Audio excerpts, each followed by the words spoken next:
अस्सलाम वालेकुम, मेरा नाम नुमान। आप देख रहे हैं TechHoz, जिसके अंदर हम लोग डिस्कस करते हैं पाकिस्तान और दुनिया भर से आने वाली टेक न्यूज़ और अपडेट्स को। तो यार आप लोगों को पता है कि आजकल स्मार्टफोन कंपनीज छोटे फोन्स का एक्सपेरिमेंट कर रही हैं। एप्पल ने आईफोन 12 मिनी के साथ स्टार्ट की, जो कि इतनी कोई खास अच्छी स्टार्ट नहीं थी, और भी कंपनीज इस चीज़ के ऊपर काम करी है। सैमसंग के बारे में हम लोगों ने एक न्यूज़ को डिस्कस किया था, लेकिन आज अपडेट आ रही है Xiaomi के रिलेटेड। तो Xiaomi के बारे में ये चीज़ कही जा रही है कि Xiaomi भी एक मिनी टाइप के किसी फ़ोन के ऊपर काम कर रहा है। अब इसका जो साइज़ है ना, वो कहा जा रहा है कि 6 इंचज़ होगा या फिर 6.3 इंचज़ होगा।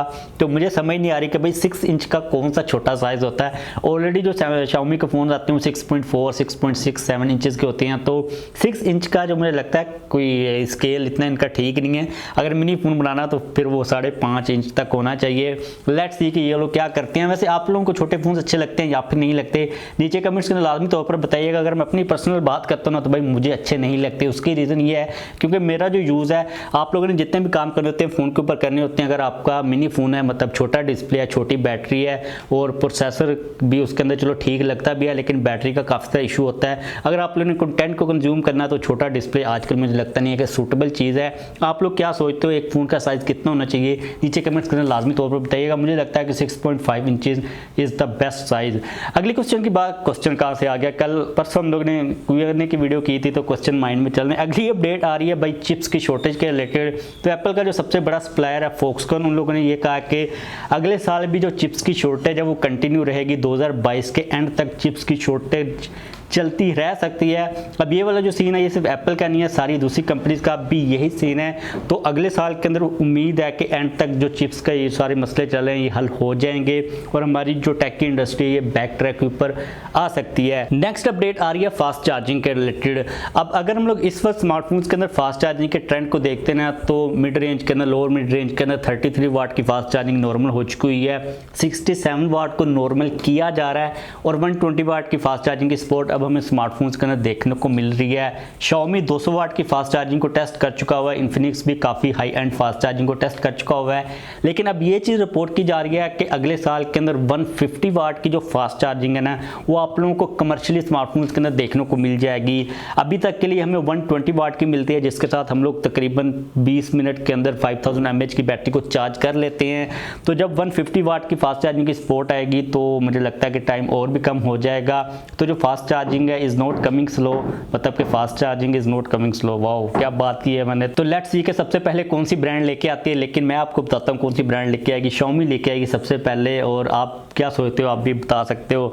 अगले अपडेट की बात करें जो क्या रही है वीवो के रिलेटेड, तो ये चीज़ कही जा रही है कि अगले साल के स्टार्ट के ऊपर ही आप लोगों को वीवो X80 सीरीज देखने को मिल जाएगी ग्लोबल मार्केट के अंदर। लेकिन अगर हम लोग पाकिस्तान की बात करते हैं तो पाकिस्तान के अंदर काफ़ी लेट ही आएगी, क्योंकि पाकिस्तान के अंदर तो अभी X70 सीरीज का एक फ़ोन आया, तो पाकिस्तान के अंदर आते आते ये अगले साल के मिड तक चली जाएगी, क्योंकि पाकिस्तान के अंदर जो फ़ोन्स आते हैं इस किस्म के या फिर वीवो के X सीरीज़ के, वो काफ़ी ज़्यादा लेट ही आ रहे होते हैं।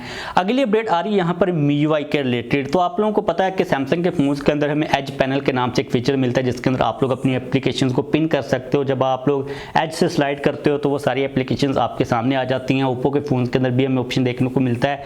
इस ऑप्शन को Xiaomi वाले भी टेस्ट करें, जिसका नाम होगा स्मार्ट टूल बॉक्स के नाम से। अब MiUi के अंदर आप लोगों को ऑप्शन मिल जाएगा कि आप लोग अपनी एप्लीकेशंस को साइड से स्लाइड करके वो जो एक पूरा एप्लीकेशन बार होता है उसको लेके आके यूज़ कर सकोगे। मुझे पर्सनली तौर पे ये वाला फीचर इतना को खास ज़्यादा यूज़फुल लगता नहीं है, क्योंकि भाई 1-2 स्वाइप से आपकी सारी एप्लीकेशंस आपके सामने होती हैं। आप लोगों को ये वाला फीचर अच्छा लगता है, किस तरह आपको यूज़फुल लगता है, नीचे कमेंट्स के अंदर लाजमी तौर पर बताइएगा।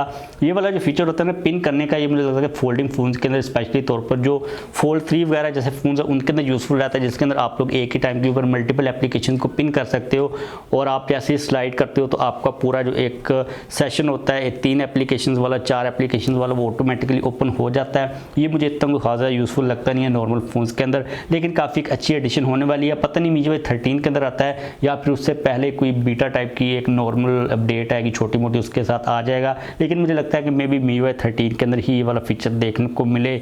अगली अपडेट आ रही है सैमसंग के रिलेटेड A33 के रिलेटेड। तो हम लोग इससे पहले सैमसंग गैलेक्सी A33 तो हम लोग इससे पहले सैमसंग गैलेक्सी A33 के जो रेंडर्स हैं, जो फर्स्ट लुक है उसको तो ऑलरेडी डिस्कस कर चुके हुए हैं, लेकिन अभी जो उसकी बैटरी की कैपेसिटी है वो निकल के सामने आ चुकी है। कहा यह जा रहा है कि 4885 mAh, मतलब कि सीधा 5000 mAh की आप लोगों को बैटरी मिलेगी। जो बैटरीज लगी हुई होती है ना 4000 mAh 5000 mAh, ये एग्जैक्ट उतनी नहीं होती, ये राउंड ऑफ करके इन लोगों ने नंबर दिया होता है। और फास्ट चार्जिंग के रिलेटेड किसी किस्म की कोई भी इंफॉर्मेशन सामने नहीं आ रही। जब हम लोगों ने रेंडर्स को डिस्कस किया था ना, तो एक चीज़ को मिस कर दिया था, शायद आप लोगों में से भी किसी ने नोटिस नहीं की, बादशाह लोगों अब भी उसके अंदर हमें हेडफोन जैक नहीं मिलने वाला। तो आप लोग अगर A33 वगैरह को लोगे तो भाई आपको हेडफोन जैक नहीं मिलेगा। अगर हम लोगों ने जो रेंडर्स डिस्कस किए हैं वो ठीक हैं, तो अब मुझे लगता है कि सारी कंपनीज ने यही काम करना है, हेडफोन जैक नहीं मिलेगा, आप लोगों को माइक्रो SD कार्ड डालने की स्लॉट नहीं मिला करेगी और बाद में चार्जिंग की पोर्ट भी नहीं मिलेगी। तो यही सीन चलने वाला है। और इसके अलावा जो A33 की दूसरी स्पेसिफिकेशन है वो अभी तक खास निकल के सामने नहीं है। मतलब डिस्प्ले के बारे में एमोलेड डिस्प्ले कहा जा रहा है, प्रोसेसर कौन सा होगा, 5G प्रोसेसर होगा, जैसी कोई इन्फॉर्मेशन आएगी आप लोगों के साथ मैं डेफिनेटली शेयर कर दूंगा। अगली अपडेट आ रही है यहाँ पर रेडमी के रिलेटेड। तो अभी रिसेंटली Xiaomi के 2 फोन्स लिस्ट हुए इधर उधर टीना वगैरह के ऊपर, जिनके बारे में ये चीज़ कही जा रही है कि आप लोगों को स्नैपड्रैगन 870 का प्रोसेसर मिलेगा और 67 वाट की फास्ट चार्जिंग की सपोर्ट होगी। अब क्योंकि ये रेडमी के फोन्स है, रेडमी की लाइनअप के अंदर आएंगे या फिर एक Xiaomi की लाइनअप के अंदर आएगा, तो जो रेडमी वाली लाइनअप है ना उसके अंदर ये चीज़ सजेस्ट करी जा रही है कि ये Redmi Note 11 Pro या फिर Pro Plus वगैरह हो सकता है, जो कि ग्लोबल मार्केट के अंदर आएगा। पाकिस्तान की बात करें तो मे बी जो Redmi Note 11 Pro आए वो स्नैपड्रैगन 870 के प्रोसेसर के साथ आए और उसके अंदर में 67 वाट की फास्ट चार्जिंग की सपोर्ट मिले। अब इससे पहले हम लोग ऑलरेडी ये बात कर चुके हैं कि जो Redmi Note 11 सीरीज के फोन चाइना के अंदर आए हैं MediaTek Dimensity सीरीज के प्रोसेसर्स के साथ, वो पाकिस्तान के अंदर नहीं आएंगे। हमें स्नैपड्रैगन के प्रोसेसर्स के साथ फ़ोन देखने को मिलेंगे। और हम लोगों ने स्नैपड्रैगन 778G के बारे में बात की थी कि वो हो सकता है, जो रूमर सजेस्ट कर रहे हैं। तो मुझे लगता है कि स्नैपड्रैगन 870 भी हो सकता है, क्योंकि इस रेंज के अंदर हमें ऑलरेडी स्नैपड्रैगन 870 Xiaomi की तरफ से प्रोवाइड कर दिया गया है। तो इन दोनों प्रोसेसर्स में से कोई ना कोई प्रोसेसर यूज़ किया जाएगा। कौन सा यूज़ किया जाता है ये चीज़ तो बाद में ही हमें पता चलेगी। मे भी स्नैपड्रैगन 870 के साथ आप लोगों को कोई ना कोई स्मार्टफोन Redmi Note 11 सीरीज के अंदर देखने को मिल जाए। जैसे कोई अपडेट आएगी आप लोगों के साथ मैं डेफिनेटली शेयर करूंगा। और एक चीज़ काफ़ी अच्छी है यार कि जो स्नैपड्रैगन के प्रोसेसर्स है ना, मुझे as compare to MediaTek Dimensity series के जो प्रोसेसर्स आ रहे हैं वो काफ़ी ज़्यादा अच्छे लगते हैं। अगर 870 को यूज़ किया जाता है या फिर 778G को यूज़ किया जाता है, दोनों के दोनों जो प्रोसेसर्स हैं वो काफ़ी ज़्यादा अच्छे हैं। तो काफ़ी अच्छी एक डील होने वाली है। और 67 वाट की जो फास्ट चार्जिंग की सपोर्ट है वो तो डेफिनेटली आएगी ही आएगी। अब बीच में जो Redmi Note 11S वाला वेरिएंट है ना और जो प्रो वाला वेरिएंट है, इनके दरमियान में कोई कन्फ्यूजन है। जैसे कोई अपडेट आएगी डेफिनेटली आप लोगों को मैं कंफर्म कर दूंगा। तो बस आज के लिए मेरे पास यही टेक न्यूज़ और अपडेट्स आ रही थी। वीडियो खत्म करते हैं, जाने से पहले वीडियो को लाइक कर दीजिएगा। अगर आप लोगों का कोई क्वेश्चन हो तो डेफिनेटली पूछ लीजिएगा।